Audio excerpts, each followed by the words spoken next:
Bonjour et bienvenue à ce numéro 12, le 12e vidéo dans notre série sur le Saint-Esprit.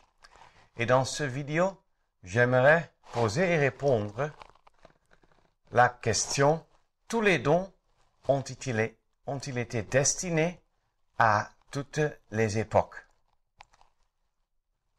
Certains dons ont été accordés pour une période indéterminable, pour toujours, et d'autres pour une période déterminée, dans le but précis de confirmer le message que certains serviteurs dans l'Ancien Testament, certains dans le Nouveau Testament, ont eu à annoncer de la part de Dieu. Nous allons tout à l'heure lire quelques versets pour voir cela en détail. Ce n'est pas nouveau quand on trouve ce phénomène dans le Nouveau Testament, parce que déjà dans l'Ancien Testament, nous pensons à toute une série de serviteurs de Dieu, hommes de Dieu, qui pourtant n'ont fait aucun miracle, par exemple, qui n'ont guéri autant que nous sachions aucun malade, qui n'ont pas parlé en langue, mais qui ont juste fait ce que Dieu leur donnait à faire. Partager, communiquer son message aux hommes.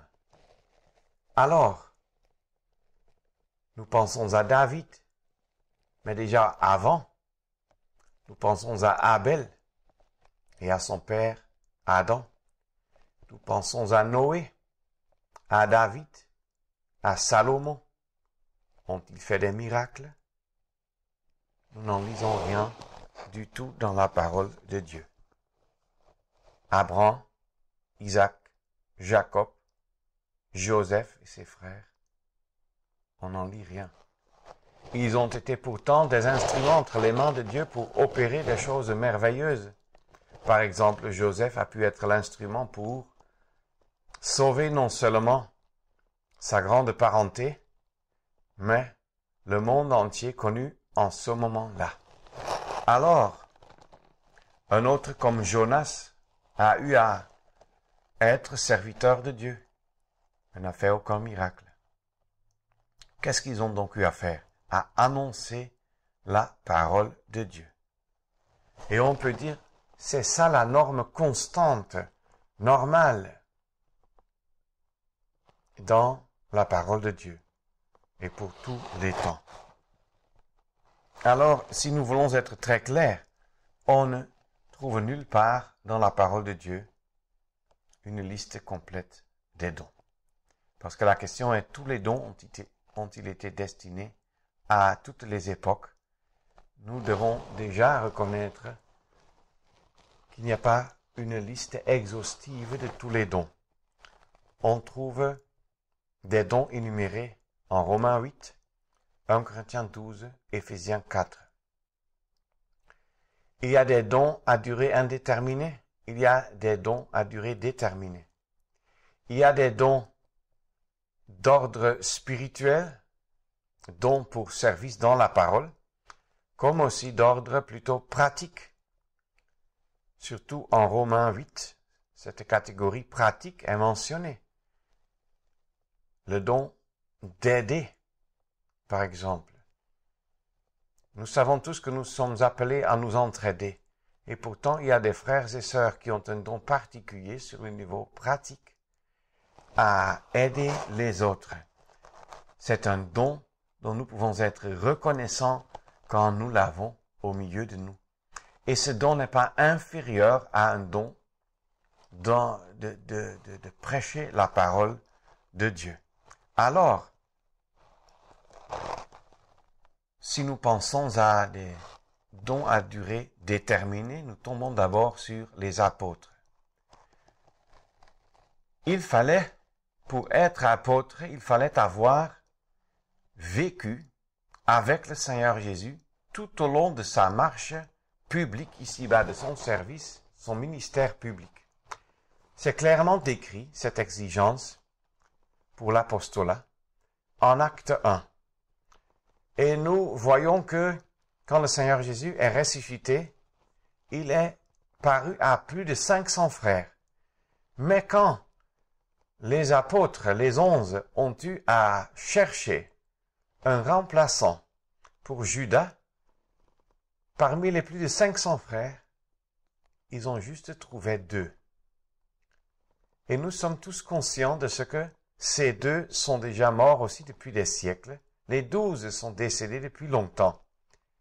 Il n'y a aucun autre qui a vécu avec le Seigneur Jésus durant son ministère public sur la terre. Donc aucun vit actuellement sur la terre, et depuis 19 siècles même, qui pourrait prétendre être apôtre. Si je prends ce volet. Il y a encore un autre volet, et c'est mentionné en Éphésiens 2, verset 20 et suivant, qui montre que la fondation, le fondement pour l'Église a été posé par les apôtres et prophètes du début. Ce n'est pas les prophètes de l'Ancien Testament, c'est les prophètes, certains serviteurs, particulièrement ceux que Dieu a utilisés pour écrire certains livres du Nouveau Testament. Par exemple, Marc et Luc, qui n'étaient pas apôtres, mais serviteurs qui ont pu écrire les évangiles selon Marc, Luc, et Luc a encore écrit les actes. Et c'est des personnes qui ont été utilisées par Dieu, par le Saint-Esprit, pour poser la base de l'Église. Ils ne sont pas la base, mais ils étaient à la base. La base, la fondation de l'Église est nul autre que Jésus-Christ, selon 1 Corinthiens 3. Maintenant, nous sommes 20 siècles, presque 20 siècles plus tard. Les apôtres et prophètes du début étant donc ceux qui ont posé la fondation de l'Église, il serait complètement insensé, étant maintenant arrivé, si je peux le dire ainsi, au 20e étage du bâtiment, d'encore avoir besoin d'un apôtre quelconque, pour la simple raison qu'il n'a plus aucun fondement à poser. Le fondement a été posé. Donc ce serait carrément inutile. Et j'espère que vous n'allez pas mal prendre cela, mais tous ceux qui s'appellent de nos jours apôtres abusent d'un titre qui ne leur revient nullement. Ils n'ont ni servi avec le Seigneur pendant les 3 ans et demi sur la terre, ni n'ont-ils posé le fondement. On peut bien encore faire allusion à Paul qui certainement a été apôtre sans avoir vécu avec le Seigneur. Tout d'abord, ce serait du pur orgueil et une attitude très hautaine de dire que moi je suis comme Paul. Et deuxièmement, Paul a plus que les autres même posé le fondement de l'Église parce que le mystère sur l'Assemblée était particulièrement confié justement à cet apôtre.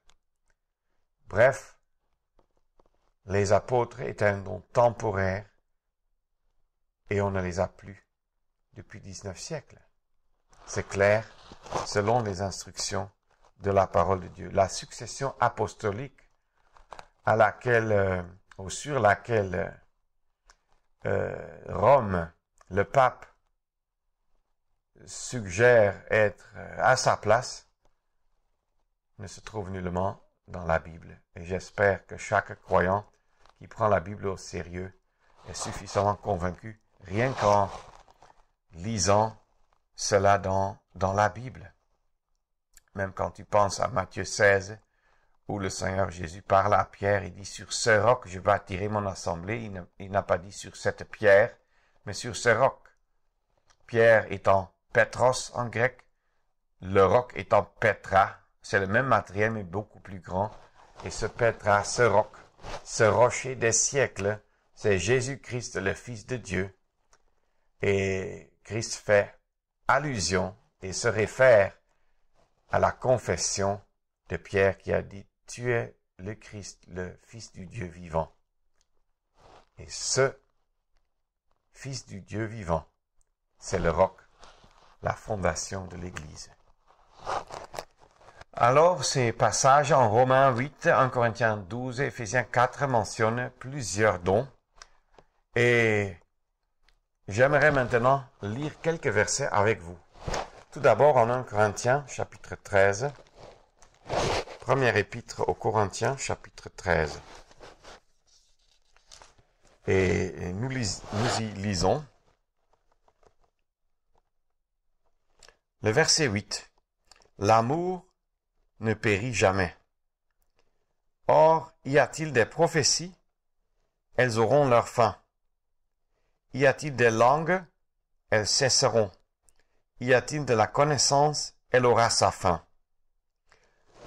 Maintenant, quant aux prophéties et à la connaissance, il est dit, elle aura sa fin. Elles auront leur fin. Elles auront leur fin quand notre vie sur la terre et l'existence de l'Église sur la terre prendra fin. Parce qu'au ciel, on n'aura plus besoin des prophéties et de cette connaissance dans laquelle il faut grandir. On aura toujours la connaissance du Seigneur. On le connaîtra en toute éternité. Ça, c'est autre chose que le cadre ici. Par contre, pour les langues, il n'est pas dit elles auront leur fin. Mais ça dit elles cesseront. C'est un mot en grec qui veut dire elles cesseront d'elles-mêmes. Elles cesseront quand elles auront accompli leur devoir, leur utilité, leur but. Ça indique déjà qu'il y a différence entre la prophétie et les langues. La prophétie, ce n'est pas l'annonce de choses jusque-là inconnues. Certains prophètes au temps de la Bible devaient faire cela, mais le prophète de tous les temps, c'est quelqu'un qui a une communication aux hommes de la part de Dieu. Il parle aux hommes, dit 1 Corinthiens 14, verset 3, pour l'édification et l'exhortation et la consolation. Voilà. Ces prophéties sont encore là, mais elles auront leur fin quand l'Église partira au ciel. Mais les langues cesseront.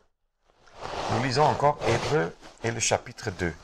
L'épître aux Hébreux, chapitre 2, et le verset 3. Deuxième ligne, un si grand salut qui, ayant commencé par être annoncé par le Seigneur, nous a été confirmé par ceux qui l'avaient entendu, Dieu rendant témoignage avec eux par des signes et des prodiges et par divers miracles et distribution de l'Esprit Saint selon sa propre volonté. Nous y trouvons qu'il y a un si grand salut, un salut dont on ne comprend ni ne mesure la grandeur et la gloire. Eh bien, il est dit, tout d'abord le Seigneur a annoncé cela. Ensuite, ceux qui l'avaient entendu, c'est-à-dire qui avaient entendu ce si grand salut de la bouche même du Seigneur, c'est justement les apôtres. Or, maintenant, qu'est-ce qui est dit là? Cela nous a été confirmé par ceux qui l'avaient entendu, Dieu rendant témoignage. Or, on peut mieux traduire Dieu ayant rendu témoignage. Parce que donc en grec, il y a une notion du passé dedans, un temps passé. Quand l'apôtre, probablement Paul, a écrit l'épître aux Hébreux, il devait déjà, en parlant de ceci, parler au temps passé, parce que ce n'était plus le cas quand il écrivait cette épître. Dieu rendant témoignage avec eux, pas avec tous, mais avec eux. Non plus avec tous les croyants à travers tous les siècles, mais avec ceux-là, c'est-à-dire les 12, par des signes et des prodiges et par divers miracles et distributions de l'Esprit selon sa propre volonté. Ça ne veut donc pas dire que les apôtres avaient toute une valise remplie de diverses sortes de miracles et ils pouvaient ouvrir la valise et en prendre ce qui leur semblait bon à au moment opportun à leurs yeux, mais Dieu rendait témoignage. C'était son initiative selon sa propre volonté. Ça, c'est déjà un point qui est important à noter. Nous tournons maintenant vers 2 Corinthiens et le chapitre 12. Deuxième épître aux Corinthiens et le chapitre 12.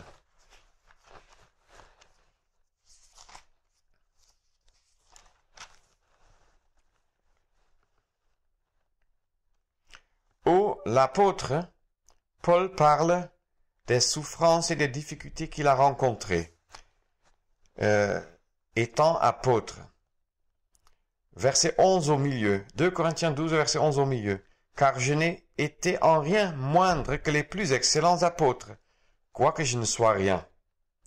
Notez déjà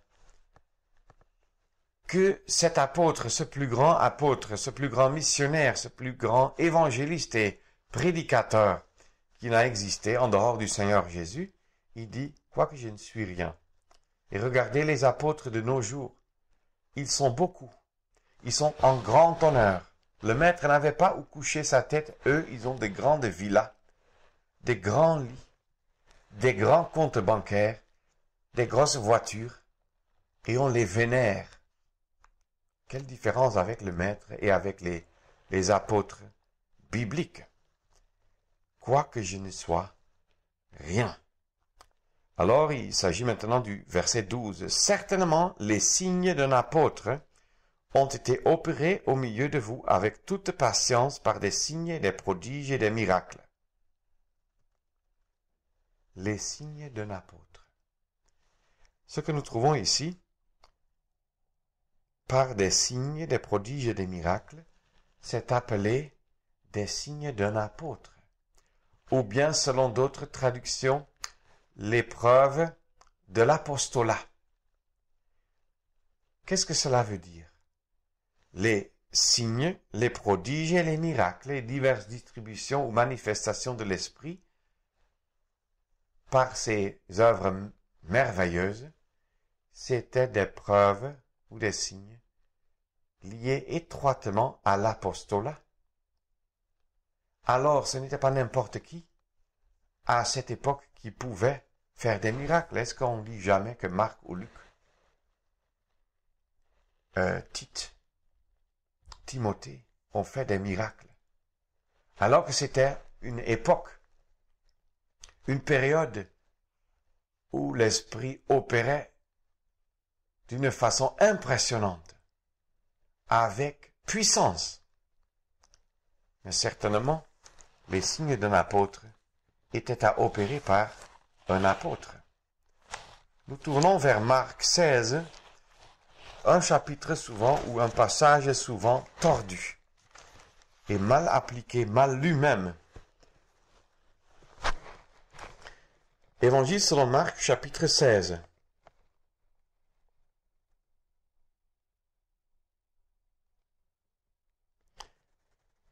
Verset 14.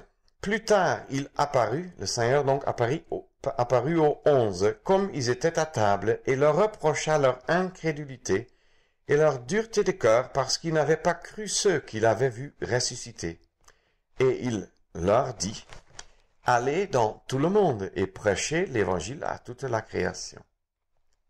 Celui qui aura cru et qui aura été baptisé sera sauvé, et celui qui n'aura pas cru sera condamné. Et ce sont ici les signes qui accompagneront ceux qui auront cru. En mon nom, ils chasseront les démons. Ils parleront de nouvelles langues. Ils prendront des serpents. Et quand ils auront bu quelque chose de mortel, cela ne leur nuira point. Ils imposeront les mains aux infirmes, et ceux-ci se porteront bien.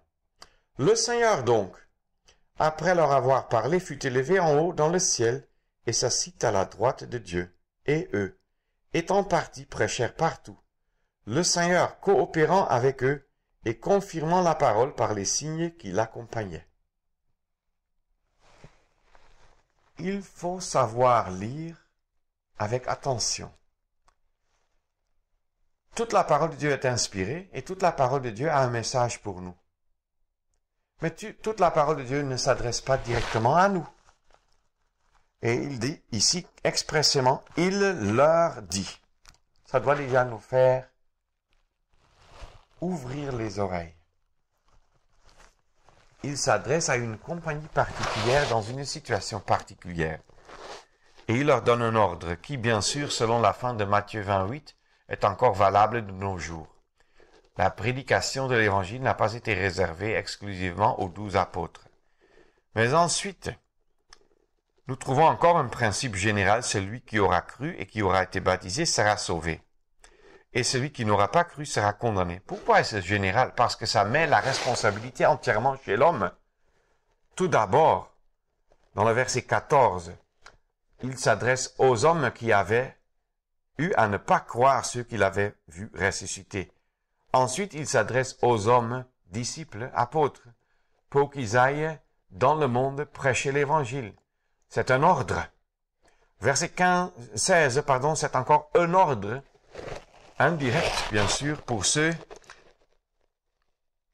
qui n'auront pas encore cru, pour savoir que s'ils ne croient pas, ils seront condamnés à la mort éternelle, à l'enfer.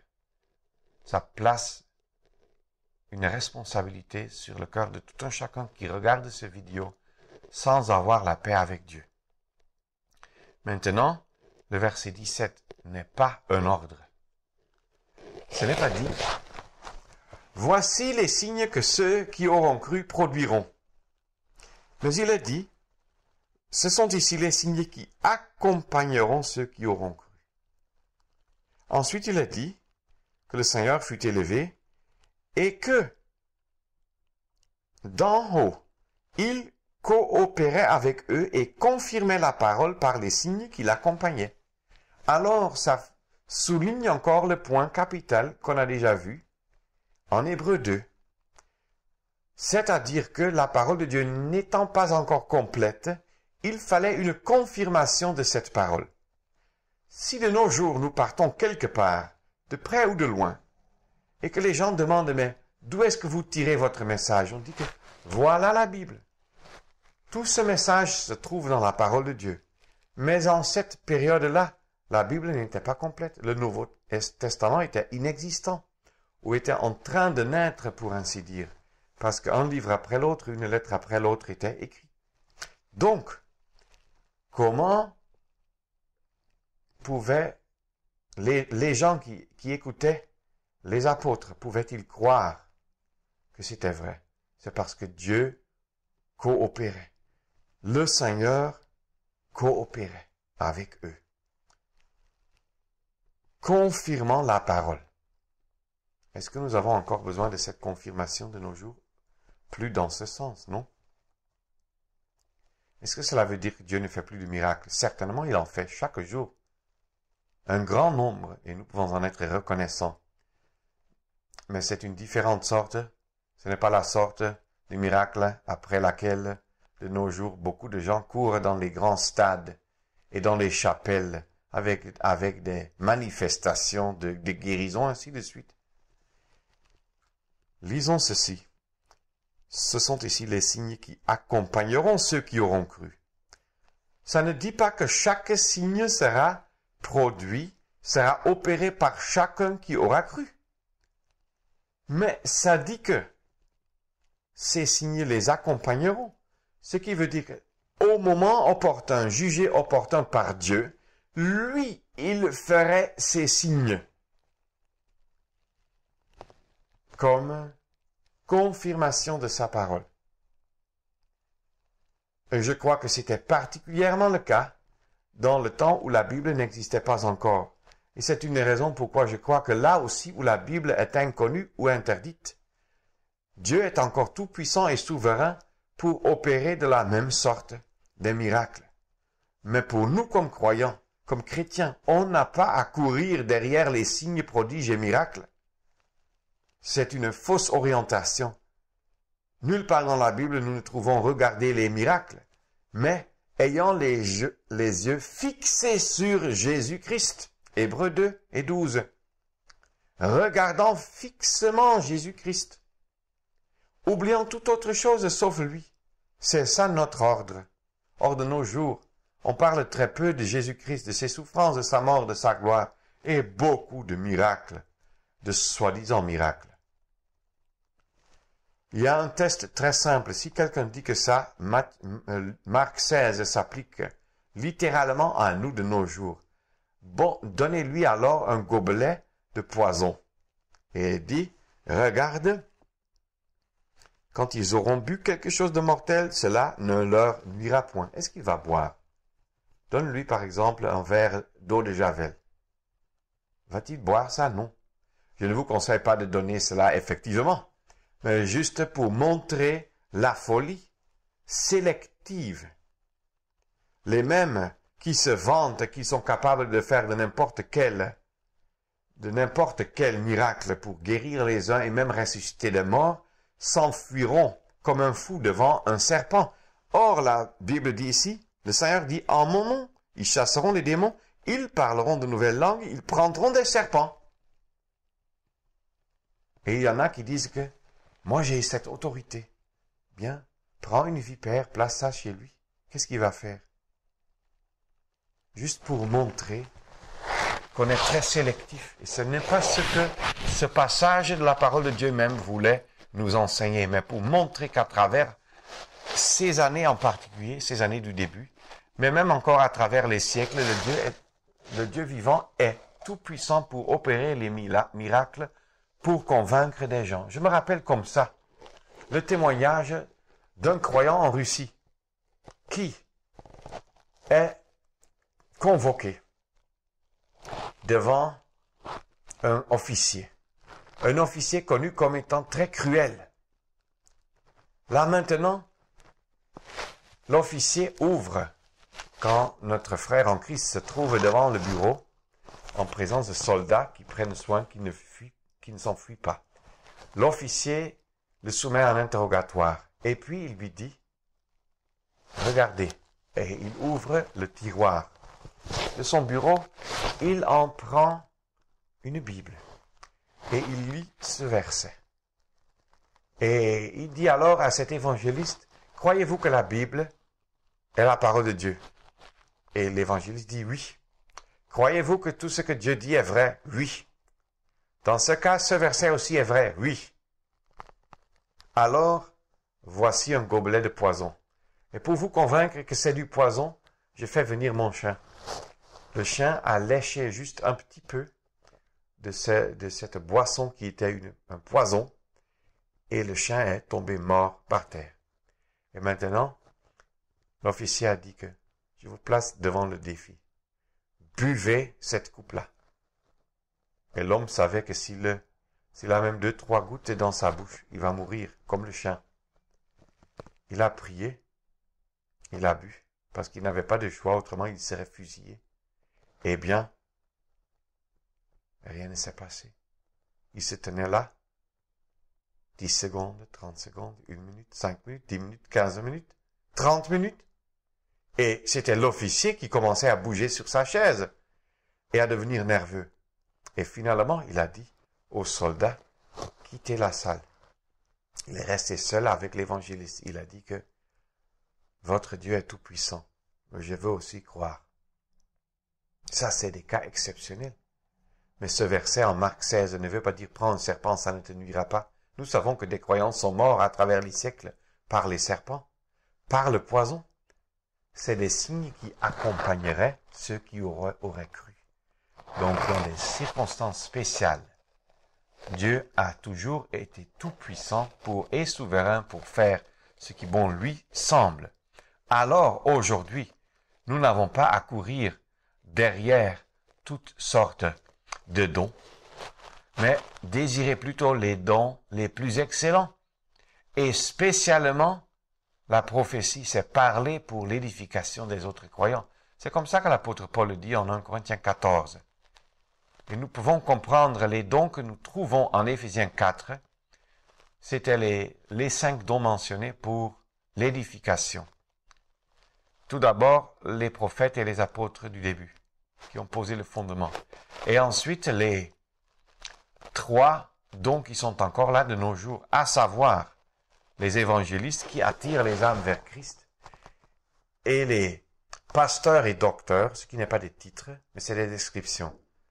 Un pasteur, c'est un berger, c'est pas un titre d'honneur, un berger, et quelqu'un devient un berger, non pas en suivant une formation de théologie, mais plutôt en s'occupant des brebis de Jésus-Christ, du bon berger.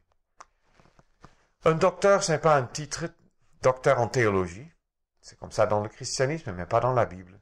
Un docteur, c'est quelqu'un qui enseigne la doctrine, qui sait transmettre l'explication de la doctrine pour que l'audience comprenne cette doctrine et puisse vivre conformément à cela. Voilà. C'est des dons qui sont encore là. Et les dons d'aide, d'entraide, ainsi de suite, comme en Romains 8, sont encore là. D'autres dons, comme les miracles, comme les guérisons, le parler en langue, ont eu leur but. Mais personne ne peut encore dire de nos jours, j'ai ce don, parce que c'était don pour le début, pour la confirmation de la parole qui a été confirmée depuis longtemps. Dès que la parole de Dieu avait été confirmée, il n'y avait plus besoin de ces dons. Je ne limite pas Dieu, il est toujours capable et puissant de faire des miracles. Mais il ne le fait pas généralement pour les croyants, mais justement comme signe pour ceux qui ne connaissent pas encore Dieu. Rappelons-nous donc, selon la doctrine de la parole de Dieu, il y avait clairement distinction entre dons spirituels et matériels, pas distinction en valeur par ailleurs, et distinction entre des dons temporaires et des dons durables. Et ne faisons pas le mélange. C'est une déviation de la parole qui est répandue, mais qui est contre la parole. Restons fidèles, tout simplement, à la parole de Dieu. Merci d'avoir regardé cette vidéo et à la prochaine.